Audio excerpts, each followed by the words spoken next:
When my boyfriend proposed to me, I was so excited.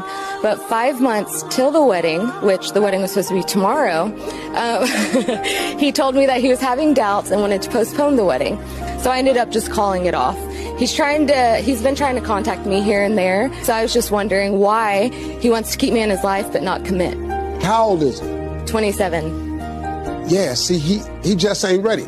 Now, you want to know why he keeps contacting you. Because he wants you in his life.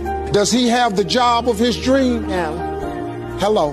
Right. Does he have the money saved to give you everything you want? No. Hello. Is he ready to raise a family, and does he have the money? No. Listen to me. Women have a biological clock where women like to have certain things done by a certain age at a certain time. Men don't have a biological clock. We have a financial clock. He don't have it together yet. And he does not see a way that he can provide, protect, and take care of you.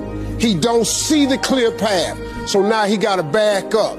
Because until we determine who we are and what we do, which affects how much we make, we are very incomplete as men.